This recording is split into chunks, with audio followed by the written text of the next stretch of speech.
하나님의 말씀 로마서 12장 6절 말씀 보시겠습니다.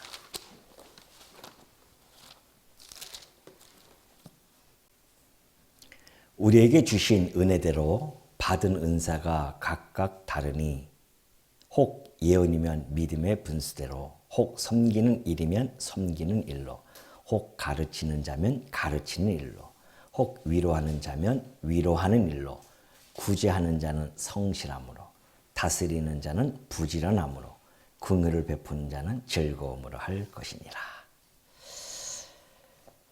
예, 우리 지난 시간에 이어서 계속해서 우리 은사에 대한 내용을 살펴보게 되어집니다.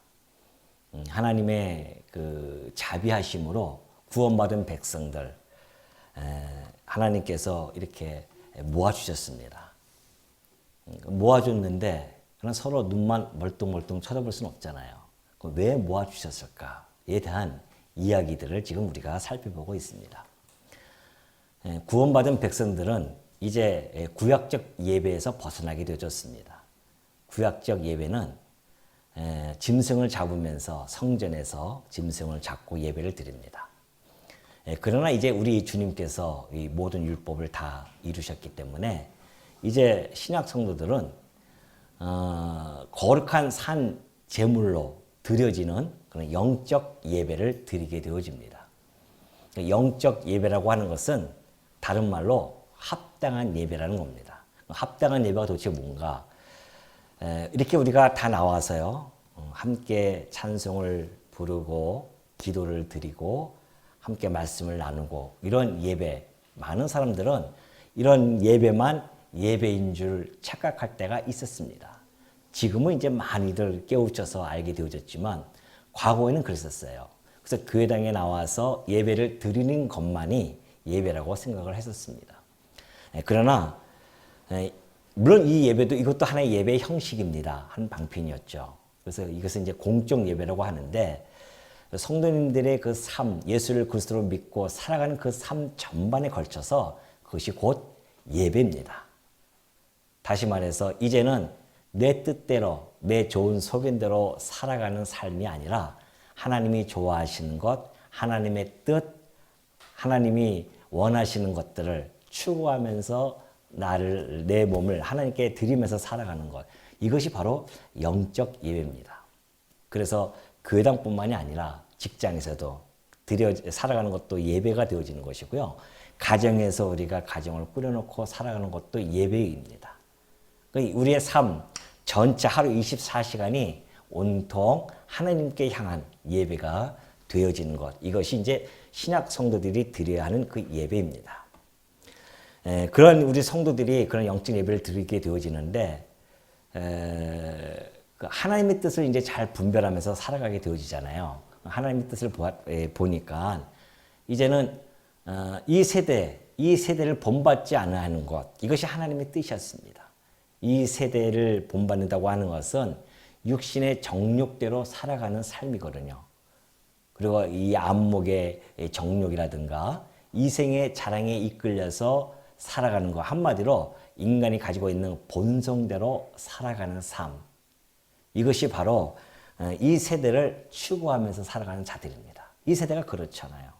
하나님을 모르는 세대들은 자기의 본성대로 살아가게 되어지기 마련이죠. 그러나 이제 우리는 하나님을 알게 되어졌습니다.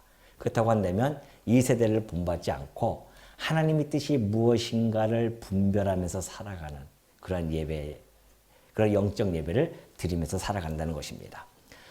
그래서 그 중에 이제 하나님께서는 다양하게 성도들에게 은사를 준다고 하셨죠. 은사를 주어서 하나님의 그리스도의 몸된 교회를 세워가는데 예수님께서 약속을 해준 바가 있습니다. 내가 내 교회를 세울 것이다. 근데 그 교회는 얼마나 강력한지요. 음부의 권세가 이길 수 없는 그러한 교회입니다. 우리 주님께서 그런 교회를 세우겠다고 약속을 해주셨죠. 그래서 그 교회를 이제 세우게 되어지는데 예수님이 부활승천하셨단 말입니다. 약속만 해놓고 그럼 누가 세우겠어요? 그래서 약속되어진 성령을 이 땅에 보내신 겁니다. 그리고 그 성령을 따라서 예수님이 가지고 있는 그 직임이 있었습니다. 제가 지난주에 제가 이렇게 했던 내용이었었는데 예수님은 그리스도입니다. 그렇죠? 그리스도라고 하는 것은 기름 부음 받은 자라는 뜻이고요. 기름 부음 받은 자들은 구약에 세 부류의 직임자들이 있었습니다. 그것이 왕이고 선지자고 제사장입니다. 그러니까 왕과 선지자와 제사장을 구별해서 기름을 부어줍니다. 그래서 너는 이제 이 일을 감당해라 라는 뜻으로서 기름을 부어주죠. 근데 구약에서 이렇게 세 부류의 사람 부류에 있는 자들을 기름을 부어준 것은 장차 이 땅에 그리스도께서 참 왕이시고 참 선지자이시고 참 제사장으로 이 땅에 그리스도가 오실 것을 예표적으로 모형적으로 보여주신 거란 말입니다. 근데 2000년 전에 우리 예수님이 오셨어요. 그래서 당신께서 내가 바로 구약에서 약속되어졌던 그리스도다라는 것을 와서 직접 본인이 증거를 해 가십니다. 그래야 알 수 있잖아요. 구약에 약속되어진 그리스도가 이 땅에 오셨다고 하는데 누군지 알 수 없단 말입니다. 그래서 예수님이 직접 공생애 동안에 내가 바로 구약에 하나님께서 약속한 그리스도야 라는 사실을 하나하나 차례차례 보여주십니다. 그것을 기록한 것이 사복음서예요. 그러니까 복음서는 예수님에 대해서 예수님이 바로 구약에 약속되어진 그리스도라는 사실을 기록하게 되어졌는데 특별히 마태복음에 보면요. 왕직과 선지자직과 제사장직을 예수님께서 수행하신 것을 마태는 그걸 딱 관점을 보고서는 기록을 합니다. 그래서 예수님이 왕직을 수행하는 것들, 선지자직을 수행하는 것들, 제사장직을 수행하는 것들을 하나하나 기록해 줬어요. 그래서 왕이라고 하는 것은 다스림 아닙니까? 예수님이 진짜 오셨는데 만물을 다스려야 한 나라를 다스리는 정도가 아니라 온 만물을 다스리는 권세를 보여주십니다. 파도치는 바다를 향해서 잠잠하라 하면 끝나버려요. 다 잠잠해집니다. 귀신도 꼼짝 못하잖아요. 귀신아 나가라 하면 나가버려요. 영계를 비롯해서 모든 자연 만물 만왕의 왕으로 오신 그 그리스도께서 다 다스림을 보여주십니다. 그래서 그걸 보고 야 예수님은 참 왕으로 오신 그리스도가 틀림이 없다라고 우리가 그렇게 믿는 거죠. 그리고 선지자도 마찬가지입니다. 구약의 선지자는 온갖 표적을 보여줍니다. 기적을 일으킵니다. 그리고 하나님의 말씀을 받아서 전하게 되어지죠. 예수님이 오셔가지고서는 온갖 기적과 표적을 다 보여주십니다. 그게 바로 선지자직입니다. 그리고 가르쳐요. 가르침으로 말미암아 하나님의 뜻을 백성들에게 가르쳐서 내가 바로 구약에 약속되어졌던 선지자다라는 것을 또 보여주십니다. 제사장도 마찬가지죠. 이 땅에 오셔서 당신 스스로가 제물이 되어 주셔가지고서는 당신 스스로가 십자가에서 죽으시고 온전한 제사를 드리십니다. 그래서 구약의 제사장들이 했던 그 일들을 다 감당하심으로 말미암아 내가 바로 구약에 약속되어졌던 참 제사장이야 라는 것을 보여준단 말이죠. 그래서 예수님은 이 삼직을 다 수행하시고 백성들에게 그리스도이심을 증명해 보여주셨습니다. 구약에서는 이 세 직임을 가진 자들에 의해서 나라가 운영이 되어지거든요. 이끌고 다스려진단 말이죠. 그것처럼 이제 우리 주님께서 교회를 세우겠다고 하셨으니까 그 교회가 운영되어지는 것은 예수님이 가지고 계신 이 삼직에 의해서 운영이 되어져요. 근데 부활 승천했기 때문에 예수님이 직접 우리 여기 오셔서 이렇게 하시면 얼마나 좋겠습니까? 근데 이제 그럴 수 없단 말입니다. 그래서 당신의 지체들에게 예수님이 가지고 계시는 이 직임에 대한 기능을 줘요. 이 직임을 준 게 아니라 기능을 줍니다. 그래서 왕은 다스리는 기능이 있잖아요. 그리고 예언하는 가르침, 섬기고 위로하고 구제하고 궁휼하는 이러한 기능을 당신의 백성들에게 다양하게 주십니다. 마치 우리가 몸이 있는데 그 몸에 여러 가지 기능이 있는 것처럼 손과 발과 백체의 지체가 있듯이 다양한 지체가 있듯이 바로 성도들에게도 이런 다양한 기능을 주는 거죠. 그래서 그 기능에 따라서 직분을 주신 겁니다. 그 다스리는 그런 은사를 받은 자들은 장로라고 그렇게 직분을 주어서 다스리게 하고요. 그리고 가르치는 그러한 은사를 받은 자들은 목사라고 해서 목사로 세워서 그렇게 가르치게 하고, 그리고 이 제사장, 이 섬기고 위로하고 구제하고 긍휼 이러한 봉사를 하는 그러한 은사를 받은 분들은 집사나 권사로 세워서 그렇게 교회를 서로가 봉사하게 하십니다.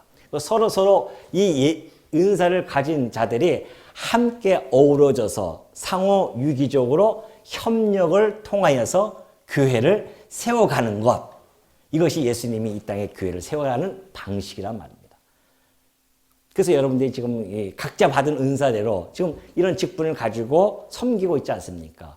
봉사해가지고서는 그리스도의 몸을 세워가고 있다. 이것이 하나님께 드리는 영적 예배의 한 방편일 뿐만이 아니라 이것이 하나님이 기뻐하시는 거룩한 산 제물, 산 제사로서 살아가는 성도의 삶이다라는 것이죠. 그러니까 여러분들이 지금 그것이 이제 곧 은사라고 했죠. 은사라고 하는 것은 왕이 백성들에게 하사하는 물건입니다. 선물이에요. 그것이 곧 은사가 이제 헬라어로는 카리스마라고 했습니다. 여러분이 잘 알고 있는 단어죠. 카리스마. 그렇기 때문에 이 카리스마는 누구든지 어떠한 사람의 점유물이 아닙니다. 뛰어나게 어떤 리더십이 있는 자가 가지고 있는 점유물이 아니에요. 카리스마는 누구든지 다 가지고 있는 겁니다. 한 분도 여기서 누락되어진 분이 없어요. 그래서 만약에 내가 지금 무슨 카리스마가 있는, 난 카리스마가 없다라고 생각하신다고 한다면 그것은 하나님이 주셨는데 아직 드러나지 않았거나 주셨는데도 불구하고 땅에 묻어놓은 달란트처럼, 한 달란트를 받은 자처럼 땅에 묻어놓고 주인이 올 때까지 기다리는 그런 어리석은 자가 되어질 수도 있단 말이죠. 내게 주신 그 은사를 잘 발견하고 그 은사를 10분 발휘해서 그 은사대로 남겨놓았을 때 우리 주님이 오시는 날 착하고 충성된 종아라고 하는 칭찬을 받을 것이고, 자기가 받은 은사를 땅에 묻어놓게 되어지면 게으른 종이라고 그렇게 책망을 받는다고 예수님께서 그 달란트 비유를 통해서 말씀해 주신 바가 있습니다. 그래서 지난 시간에 우리가 그래서 우리가 그 장로교 헌법이 성경적으로 잘 이렇게 되어진 것은 바로 이것은 이제 치리권이라고 하고 강도권, 봉사권이라고 합니다. 그래서 이 왜 권을 붙이냐고 제가 지난번에 말씀드렸듯이 우리가 이 일을 해 나갈 수가 없잖아요. 그래서 성령께서 우리 안에 내주할 때만이 이 일들을 우리가 해 나갈 수가 있습니다. 그래서 성령의 권능을 받아야 됩니다. 그래서 성령이 너에게 임하시면, 오직 성령이 너에게 임하시면 권능을 받는다, 그렇게 얘기했듯이 우리가 성령을 받은 자들이기 때문에 예수를 그리스도로 영접하게 되어졌고, 뿐만이 아니라 그 성령을 받은 자들은 이러한 권능을 받게 되어져서 정말 이 다스리는 이 권능을 통해서 하게 되어지고 행사를 하게 되어지고 이런 강도권, 봉사권을 할 수 있게 되어진다라는 내용이 있었고요. 자, 그렇다고 한다면 지난 시간에 예언에 대한 문제 말씀드렸고, 그리고 섬기는 일에 대한 부분을 말씀드렸습니다. 오늘은 가르치는 자면 가르치는 일로라고 그렇게 이야기를 하죠. 아까 얘기했듯이 모든 은사의 근원은 예수 그리스도이십니다. 예수님이 오셔서 이 가르치는 이 직임을 행사하셨죠. 그래서 마태복음 5장 2절에 보면요. 아까 말씀드렸듯이 마태는 예수님을 이 새 직임을 수행하는 것을 잘 관찰해 가지고서는 이걸 기록했습니다. 그래서 5장 2절에 보면 이렇게 나와 있어요. 예수께서 5장 1절부터 볼게요. 예수께서 무리를 보시고 산에 올라가 앉으시니 제자들이 나아온지라 입을 열어 가르쳐 이르시되, 그렇게 이야기하잖아요. 그러면서 심령이 가난한 자는 복이 있나니 산상수훈 복음과 더불어서 율법에 대한 재해석을 쭉 해나가죠. 이걸 왜 기록을 했는가? 그냥 이렇게 얘기할 수도 있잖아요. 예수님께서 산에 올라가셔서 가라사대. 왜? 가라사대라고 하는 것이 예수님이 말씀하시되라는 뜻이니까. 그렇게 말씀하셔도 되는데 마태는 굳이 여기서 가르쳐 가라사대 이렇게 표현한단 말이죠. 그리고 나서 쭉 가르치는 5장, 6장, 7장까지요. 예, 6장까지인가요? 7장까지 쭉 보면 가르치는 내용이 쫙 나옵니다. 무슨 내용입니까? 예수님이 바로 선지자였다라는 것을 증거하는 내용이기 때문에 그래요. 그래서 그 앞에다가 가르침으로 그렇게 나온 겁니다. 가르쳐 이르시되. 예수님은 그 선지자이기 때문에 가르치는 직임을 가지셔서 가르친 거예요. 근데 이것을 올라가시면서 당신의 백성들에게 주셨다는 거죠. 주셔가지고서는 가르칠 수 있도록 해 주었다. 이 가르치는 은사는요, 비단 뭐 교회만 있겠습니까? 우리 교회 뭐 성도님들이 많이 계시니까 아시겠지만, 일반 은총으로도 많이 주었어요. 그래서 선생님들이 많은 아이들 가르치고 있습니다. 그걸 이제 일반 은총이라고 하죠. 그 일반 은총인데, 그들이 가르치는 것, 밖에서 지금 세상에서 가르치는 것, 가르침은 목적이 그 아이를 잘 가르쳐서 사회에 잘 진출해가지고서는 사회가 건전하게 잘 유지되어지고 뿐만이 아니라 문명과 문화들이 잘 융성하고 번성할 수 있도록 그렇게 하기 위한 가르침입니다. 다들 그렇게 이야기하잖아요. 왜 가르치는가? 근데 그것은 사실은 교과서적인 대답입니다. 현실적으로 들어가 보면 그 저변에는 본성이 깔려 있습니다. 우리가 왜 가르치려고 자꾸 합니까? 잘 먹고 잘 사게 하기 위한 그거 아니겠어요? 우리 부모님 세대가 그렇지 않습니까? 아이들에게 그렇게 공부하라 왜 그러냐 하면은 부모 세대가 그렇게 못 살았어요. 못 배우고 못 살았단 말입니다. 근데 가만히 옆에서 보니까 어떤 집안의 아이가 그렇게 못 살던 아이가 공부를 해가지고서는 서울 올라가서 판검사가 되어졌어요. 많은 사람들이 아이고 영감님 하면서 존경에 마지 않고 또한 그 자리에 있다 보니까 권력이 생긴단 말입니다. 이 권력을 한번 휘두르기 시작하면 그 맛을 본 사람은 내려오기 싫다고 하잖아요. 자기 옆에서 많은 사람들이 머리를 조아리고 와서 손을 비비고 이런 모습을 보면 야, 근데 그 판검사가 아무나 하나 말이죠. 공부를 정말 아주 잘해가지고서는 상위에 있는 그 몇 프로들만 가는 그곳인데 그러니 그걸 봤던 우리 부모님 세대는 그렇게 힘들게 농사나 짓고 하지 말고 거기서 공부하라 한 겁니다. 잘 먹고 잘 살아야 된다. 근데 정말 그래서 우리나라가 얼마나 열심히 공부해가지고서는 이 정도 잘 먹고 잘 살게 되어졌습니까? 그러나 이 교회에서 하나님께서 주님이 주신 이 가르치는 은사는 목적이 전혀 다릅니다. 문화 창달을 하고 문명을 발전시키고 그런 것이 아니에요. 한번 볼까요? 에베소서로 넘어갑니다. 에베소서 4장 7절입니다. 우리 각 사람에게 그리스도의 선물의 분량대로 은혜를 주셨나니 그 선물의 분량대로 은혜를 줬던 것이 바로 이 은사입니다. 그러므로 이르기를 그가 위로 올라가실 때에 사로잡혔던 자들을 사로잡으시고 사람들에게 선물을 주셨다 하였도다. 올라가셨다 하였은즉 땅 아래 낮은 곳으로 내리셨던 것이 아니면 무엇이냐? 내리셨던 그가 곧 모든 하늘 위에 오르신 자니 이는 만물을 충만하게 하려 하심이라. 그가 어떤 사람은 사도로, 어떤 사람은 선지자로, 어떤 사람은 복음 전하는 자로, 어떤 사람은 목사와 교사로 삼으셨으니. 자, 여러분들 보시면 알겠죠? 지금 바울이 그 직분자를 하나하나 이렇게 열거했는데요. 그 직분자의 그 공통점이 있어요. 그것이 바로 가르치는 겁니다. 사도가 가르쳤었죠. 또 복음 전하는 자, 복음을 전하는 것도 가르치는 거죠. 목사와 교사, 선지자 다 가르치는 은사예요. 그걸 예수님께서 올라가시면서 각 사람에게 은혜의 선물로 주셨다고 합니다. 분량대로. 선물의 분량대로 다 주신 거예요. 그럼 왜 가르치는 은사를 왜 줬는가? 그 목적이 나타나 있습니다.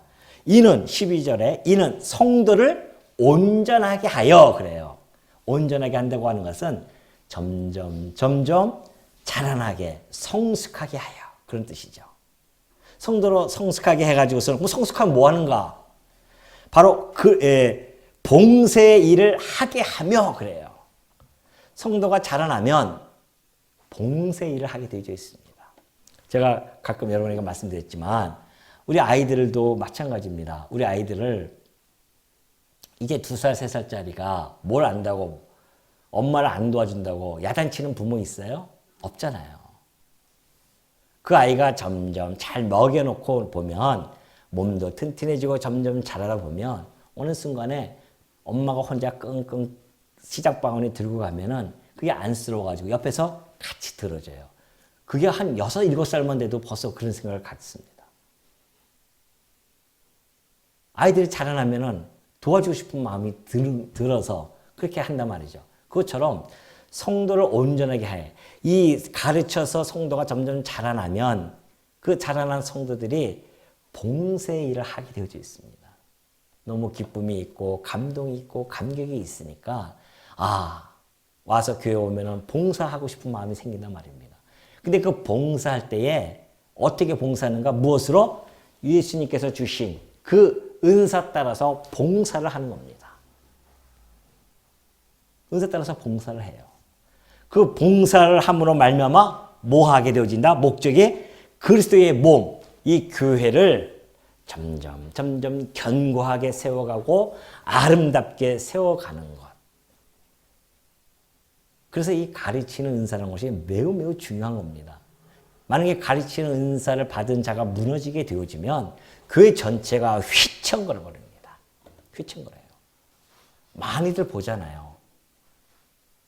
우리 이 교회 큰 교회들도 마찬가지고 그런 교회를 보면은 목사 한 분 잘못해 버려가지고서는 교회가 전체가 막 흔들려 버리고 어려움을 겪게 되어집니다.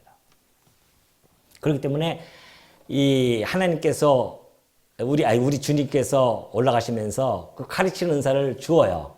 주어서 그 가르침을 통해서 성도로 이렇게 자라나게 해 주신다.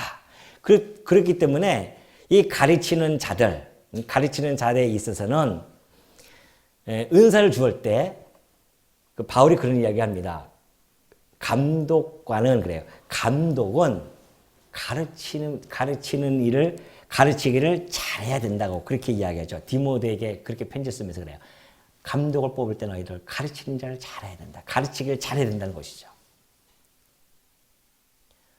올라와서 막 강론을 해 나가는데 뭔 말인지 하나도 못 알아들으면 어떡하냐 말이죠. 이 말했다 저 말했다가 논리도 없고 그러면 안 된다는 겁니다. 여기서 잘한다고 하는 것은 달변가를 이야기하는 것이 아닙니다. 말을 아주 그럴듯하게 잘해가지고서는 가르치는 사람들 많이 있잖아요. 그걸 이야기하는 것이 아니에요. 그렇다고 한다면 바울은 당신 스스로가 얘기했듯이 나는 말에는 부족하다라고 그렇게 표현했었습니다. 고린도 성도들에게 나는 말은 부족해. 그러나 내가 지식은 그렇지 않다고 하죠. 그러니 바울이 쓴 그 지식, 그 글을 보면은 얼마나 논리적이고 얼마나 힘이 있는지 모릅니다.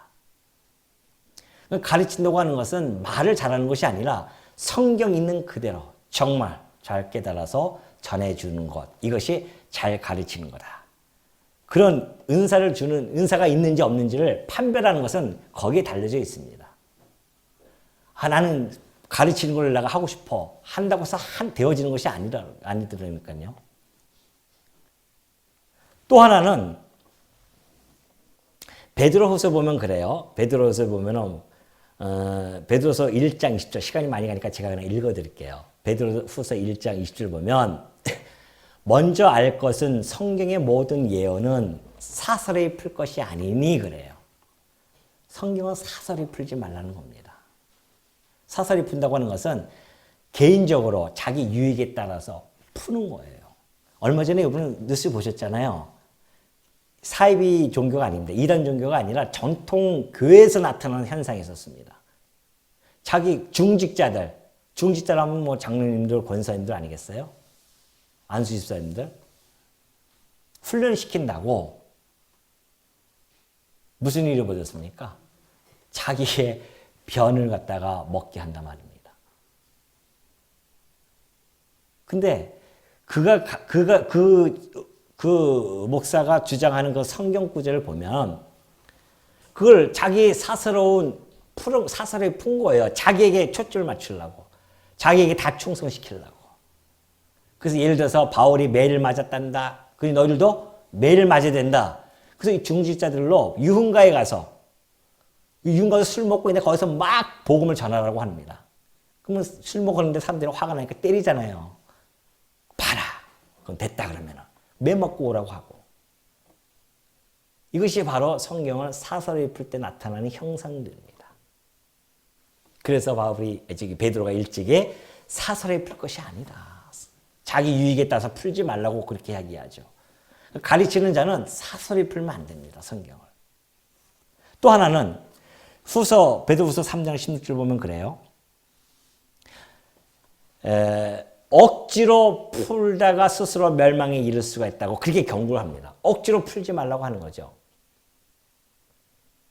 성경에는 알기 어려운 것이 덜어 있다고 합니다. 바울이 바울이 편지를 많이 쓰잖아요. 베드로가 그걸 알아요. 바울이 쓴 편지에도 덜어 어려운 것이 있다는 것이죠. 근데 너희들이 구약 성경 예언을 억지로 풀듯이 바울이 전한 그 어려운 이야기들을 억지로 풀지 말라고 합니다. 그럼 멸망에 이를 수가 있으니까. 억지로 푼다고 해서는 곡해하는 겁니다. 곡해를 해요. 성경을 갖다가. 우리가 그래서 이 가르치는 자는 성경을 풀 때는 그 하나 더 찾아보고 얘기를 말씀드릴게요. 고린도전서 4장 6절에 보면은 바울이 또 그런 이야기합니다. 기록된 말씀 밖으로 넘어가지 말라고 그렇게 또 충고를 하죠. 기록된 말씀. 그래서 우리 신학자 선배들은요, 정설이 있습니다. 성경을 해석할 때는 성경이 말하는 데까지만 가라. 이것이 신학계의 정설입니다. 목회자도 마찬가지입니다. 성경을 우리가 연구하고 할 때는 성경이 말하는 데까지만 가야 되지 그 말씀 밖의 것을 이야기하게 되어지면 교만과 오만에 결국은 교회가 힘들어지고 많은 사람들로 하여금 잘못된 길로 인도할 수도 있게 되어진답니다. 그러니까 말씀 밖의 건 넘어가지 아니하는 것, 이것이 곧 곡해하지 않도록 억지로 풀지 말는 것, 이런 내용들입니다. 예를 들어서 세대주의자들의 해석 방법이 좀 그런 것이 많이 있잖아요. 성경을 역사적으로 자꾸 풀려고 합니다. 그래서 예수님이 오시고 나서 그 이후에 역사적인 사건들을 자꾸 성경에다가 뜯어 맞춰요. 예를 들면 이 예언의 말씀은 뭐 십자군 사건이다. 이런 예언의 말씀은 무슨 흑사병 사건이다. 이 말씀은 1차 대전이다. 이 말씀은 3차 대전이다. 뭐 유럽 연합은 이 예언의 말씀이고 이런 이야기들을 자꾸 한단 말입니다. 세대주의 그 해석 방법이거든요. 그것이 자칫하면은 말씀 밖의 것을 지나서 또한 왜곡되어진 곡해되어진 해석 방법일 수가 있단 말이죠. 그런 해석 방법은 우리가 지양을 해야 됩니다. 왜냐하면 성경의 초점은 예수 그리스도입니다. 어떤 역사적인 그 사건을 예언하고자 성경을 기록한 게 아니에요. 구약에서 역사적인 사건을 기록한 것은 예수 그리스도의 초점을 맞춰서 그렇게 한 것이지, 그것이 예수님이 오시고 나서 그 이후에도 여전히 역사적인 사건을 갖다 자꾸만 대입을 시키면 실체이신, 역사의 중심이며 실체이신 예수님이 오신 것이 무색해진단 말이죠. 그런 것들. 그리고 가르치는 자가 조심해야 할 것은 성경을 정형화시키는 겁니다. 자기가 깨달은 것을 정형화시켜요. 여러분이 너무나 잘 알고 있지 않습니까? 우리가 가지고 있던 그 성경 신학도 정형화시키는 바람에 이런 사단들이 나타난 겁니다. 정형화시키면 성경만이 정경이지, 우리 목사들이 깨닫고 신학자들이 깨달은 것을 정형화시켜서 이것만 벗어나면 안 된다? 그건 천만의 말씀입니다. 예를 들어서 우리가 성경신학에서 얘기했던 3대 언약을 이야기하잖아요. 3대 언약을 줄기차게 얘기해서 만약에 그걸 얘기 안 하면 얘기도 못하게 했었습니다. 3대 언약만 맞다는 것이죠. 근데 나중에 제가 나와서 보니까 3대 언약은 한 바퀴입니다. 바퀴만 마차가 한 바퀴로 갈 수 있어요? 두 바퀴가 어떻게 갈 수 있단 말이죠. 만약에 3대 언약으로 성경을 역사적으로 풀어나가게 되어진다고 한다면 3대 언약은 봐요. 생육번성은 출애굽 때 잠깐 나옵니다. 그들이 환난 가운데서 생육번성 중다하더라. 그리고 생육번성 끝났어요. 그리고 나서 땅을 정복하러 갑니다. 땅 정복하는데 여호수아는 끝나버려요. 왕을 세웁니다. 다윗 왕 세워져. 사무엘상의 초반에 왕을 세웁니다. 그럼 끝나는 거예요. 더 이상. 성경에 근데 그것만 기록되어 있습니까? 사사기의 400년 기간은 어떻게 할 것이며 그리고 왕을 세워진 이후에 500년 기간에 이스라엘 나라의 백성의 삶은 어떻게 설명이 되어지냐 말이죠. 그걸로 설명이 안 되어진단 말입니다. 그래서 예수님께서 말씀했듯이 우리 주님 하나님께서는 하나님 나라, 그 나라에 대한 부름만 약속한 것이 아니라 의에 대한 약속이 이것이 아주 중요하거든요. 그 의라고 하는 것이 바로 예수님 말씀해 주었듯이 그의 나라와 의를 구하라고 하는 것은 그것이 약속되어져 있으니까 구하라는 거 아니겠어요? 근데 그 3대 언약은 나라에 대한 중심, 그 세 요소란 말입니다. 근데 그걸 가지고 성경을 풀어나갈 수는 없죠. 근데 모세 오경이 뭡니까? 모세 오경을 뭐라고 합니까? 율법서라고 합니다. 창세기, 출애굽기, 레위기, 민수기, 신명기가 모세 오경이 율법서예요. 율법이 뭐예요? 그것이 하나님의 의란 말이죠. 왜? 하나님이 거기서는 선악이 담겨져 있습니다. 하나님이 좋아하는 것, 하나님이 싫어하는 것이 율법엔 다 있어요. 그리고 그 율법은 하나님이 말씀을 잘 지키는 자들에게는 복이요. 복을 받을 것이고 만약에 말씀을 지키지 못하면 저주를 받을 것이다. 이것이 율법의 핵심 내용입니다. 그런데 그것이 바로 사사기 400년 기간 동안에 그 율법에 있는 내용이 그대로 성취가 되어집니다. 이스라엘 나라 500년의 역사가 율법의 내용대로 그대로 성취되어집니다. 그래서 요시야 왕이라든가 히스기야 왕처럼 정말 하나님께 충성되이 그 율법을 잘 지키는 그런 왕들에게는 태평세대가 복이 떨어져요. 율법대로. 그리고 많은 왕들이 율법을 벗어나서 살 때는 저주를 부고요. 그 율법대로 이루어지는 겁니다. 그러니까 이스라엘 역사는 하나님 나라를 세우는 것도 중요하지만 그 나라를 통치하는 그 법, 율법이 약속해놓고 그 율법대로 이루어진 것도 중요하단 말이죠. 그래서 율법, 하나님의 나라와 의라고 하는 두 바퀴를 가지고 역사서를 해석해야 되지 3대 언약, 그거는 협소한 하나의 부분이에요. 나라에 대한 3요소란 말이죠. 그걸 갖다가 그쪽으로만 맞춰서 만약에 초점을 해 나간다고 한다면 여러 가지 어려움이 있단 말이죠. 그러니까 여러분, 그걸 정형화 시켜가지고 지금도 여전히 그것만이 옳다고 한다면 후대에 많은 사람들이 또 깨닫고 그것을 갖다 이야기하는 그 부분을 차단시키니까 완전히 음문한 개구리처럼 갇혀버린단 말입니다. 그래서 우리가 이런 가르치는 자들에게 있어서는 정말 교만, 오만, 이것은 바로 패망의 선봉입니다. 나만이 잘 깨달았다? 나만이 최고다? 이럴 때 이제 이미 순조를 생각하면은 넘어진 줄로 알아 하는 것처럼 가르치는 자들에게는 오만 교만은 정말 위험천만한 일이죠. 그 때문에 항상 말씀 앞에서는 겸손할 수밖에 없고, 야, 이 하나님의 말씀이 오늘 보면 또 달라지고, 내일 보면 또 깨달음이 깊이가 달라지고, 그 한이 끝이 없습니다. 그래서 우리가 말씀을 계속해서 음미하고 되씹어야 되는 것은 한번 논리적으로 딱 끝났다고 성경을 안다고, 아까 우리 장로님도 그렇게 말씀하셨잖아요. 기도하셨잖아요. 성경을 뭐 다 안다고? 천만의 말씀이란 말입니다. 논리적으로 안다고 해서 아는 것이 아니라 그 한 절 한 절이, 그 한 절을 가지고서도 평생을 안고 가시는 분들도 많이 있습니다.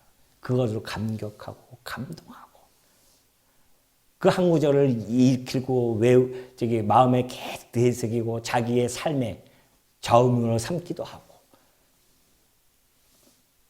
하나님의 말씀은 그래서 무궁무진한 겁니다.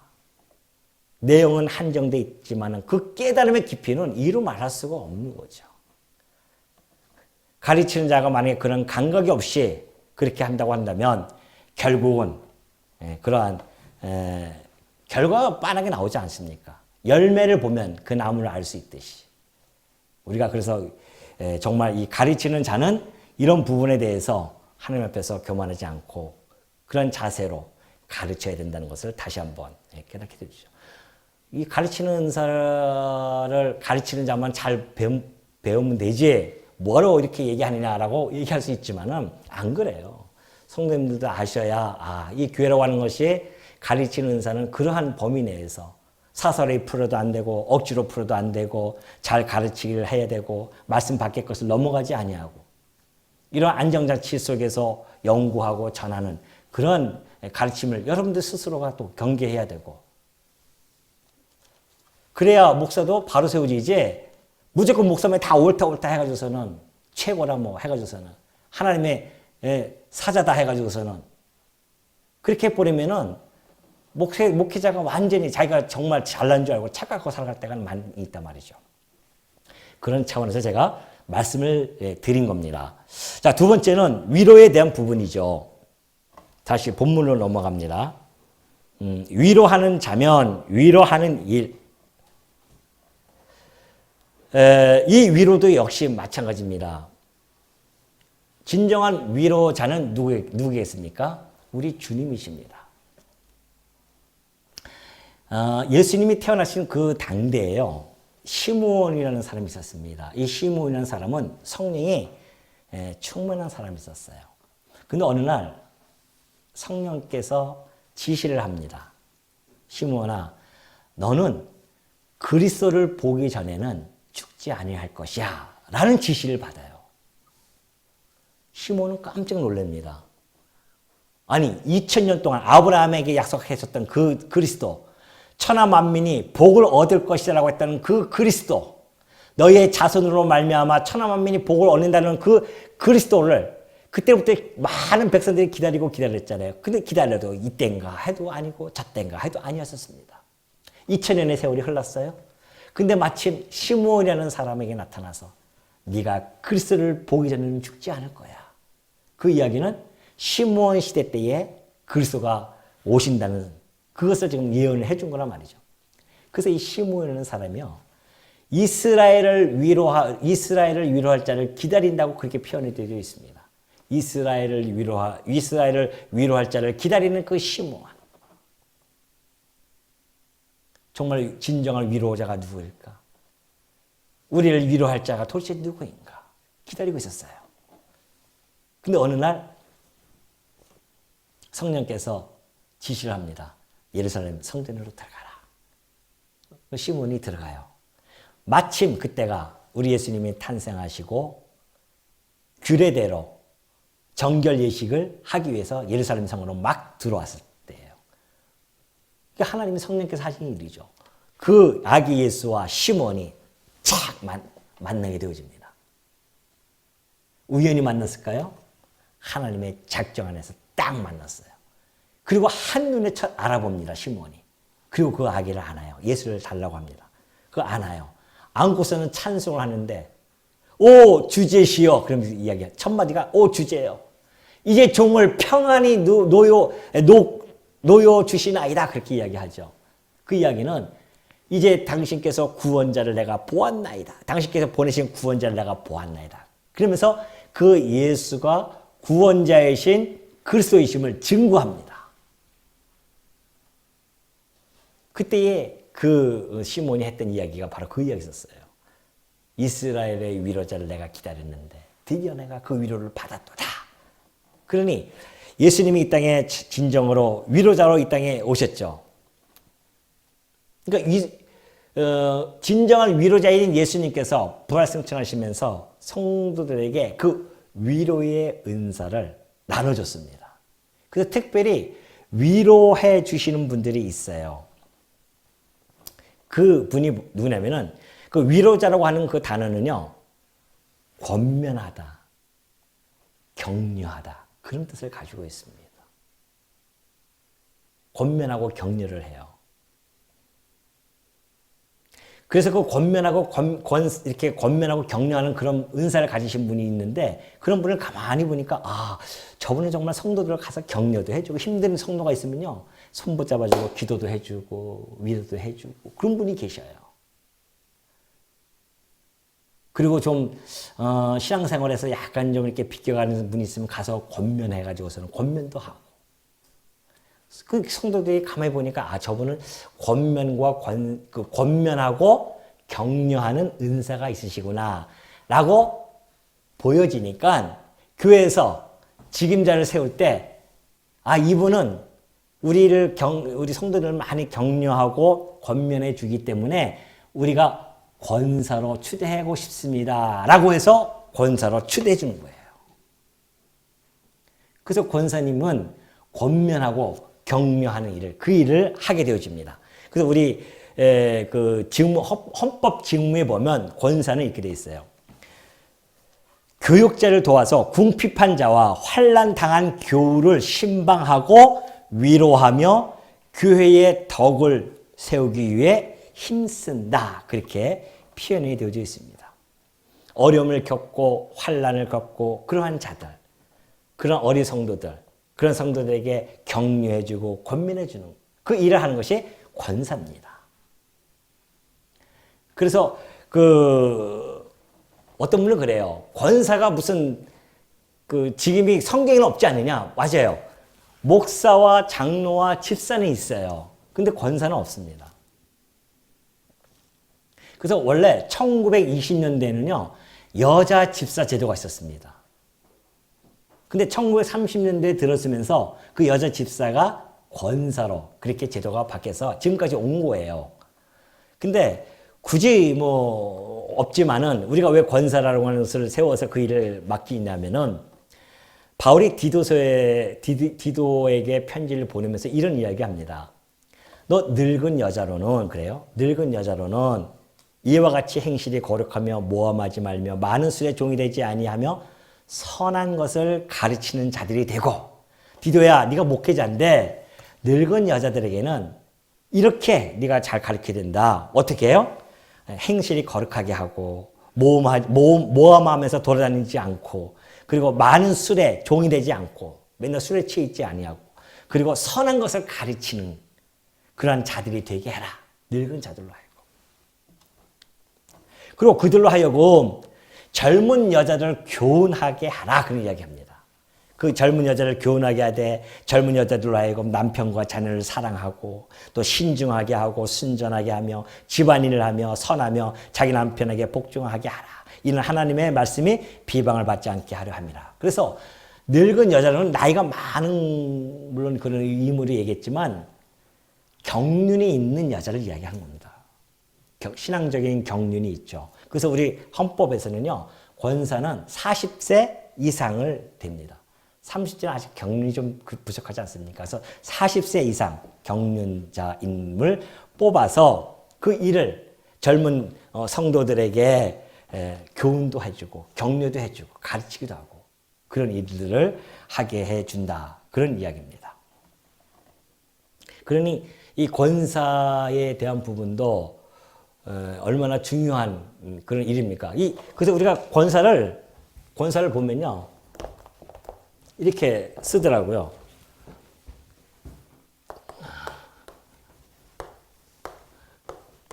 어떤 교단은 선비사자를 써요. 권사 해가지고 선비사자. 어떤 교단은 일사자를 씁니다. 그리고 어떤 교단은 스승사자 써요. 다 달라요. 그러나 그 의미는 같습니다. 선비사자는 일을 한다는 의미에서 같은 맥락이고요. 일사자도 마찬가지고 스승사자도. 우리 교단에서도 헌법책에는 스승사자 써서 권사 이렇게 했는데 이번에 새로 나온 헌법책을 보니까 또 일사자를 쓰더라고요. 그때마다 다릅니다. 그러나 어떤 사자를 쓰든 간에 그 의미는 동일하다. 권면하고 그리고 격려하고 가르치고 그런 일들, 그게 권사님이 해야 할 일이다.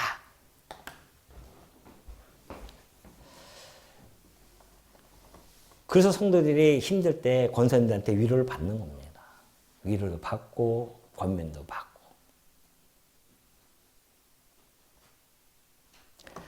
시간이 벌써 다 저렇게 됐네요. 2개만 했는데도. 알겠습니다. 하여튼 다음 시간에 또 구제에 대한 부분들, 중요한 운세에 대한 부분은 우리가 직결되어져 있기 때문에 하나하나 좀 이렇게 세세하게 제가 좀 설명을 해드리고요. 그렇지 않은 것들은 좀 술술 또 넘어가도록 하겠습니다.